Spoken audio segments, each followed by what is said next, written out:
Brilliance Audio presents Infinite by Brian Freeman, performed by Andrew Iden.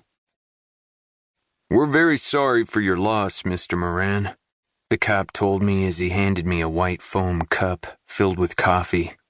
He already had his own coffee in his hand, and he was eating a powdered donut that left a dusting of sugar on his mustache like fresh snow on a lawn. I said nothing.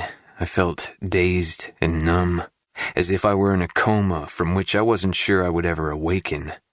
The chill made me shiver. They'd taken away my soaked, dirty clothes and wrapped a wool blanket around my naked body, but it didn't help.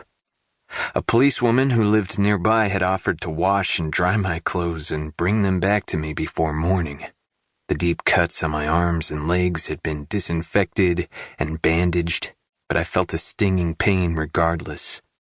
I kept coughing, and when I did, I could still taste the river. It tasted like death. "Feast or famine," the cop said. He was probably about 40 years old, with a round face and not much brown hair left on his head. He had a large mole in the seam of one of his nostrils, which was the kind of thing you couldn't stop looking at. He was plump, clean, and dry. A cop who spent his nights at a desk. 2 other cops, young and fit, had found me in the field, with rain pouring over my face, along with my tears. Where was I? What town was this? I didn't even know. The police had driven me here, but I remembered none of it.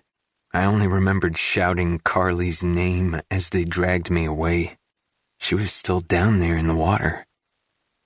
"Feast or famine," the cop said again. "That's been us this season. May and June were dry as a bone. Been driving the farmers crazy. Land's hard as a rock. We got a storm like this and all the water just runs off into the creek. The banks ain't made for that much rain that fast." He was right. My grandfather grew up in the flatlands of North Dakota, where the water rose every spring with the snowmelt, and he used to warn me about rivers. "Never trust a river, Dylan. Give a river even half a chance and it'll try to kill you." I should have listened. "Sorry about all the paperwork at a time like this," the cop continued. I thought his name was Warren, but I couldn't even lift my head to study the nameplate on his shirt. "I know that's the last thing on your mind, but somebody dies, we have to jump through a lot of hoops. That's the law.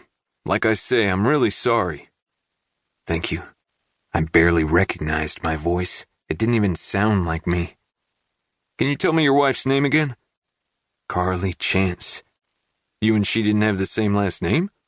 "No." "How old was she?" 29. "And you?" "I'm 32. "The 2 of you live in Chicago?" "Yes." "What brought you down to this part of the state?" "Dylan, let's go away for a few days. I know you're upset and angry, and you have every right to be, but we need to start over."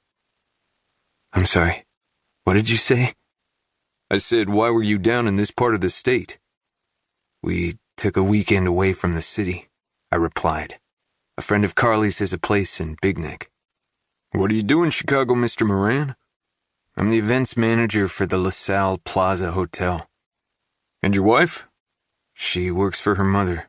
She's a real estate agent." I added a moment later. She was.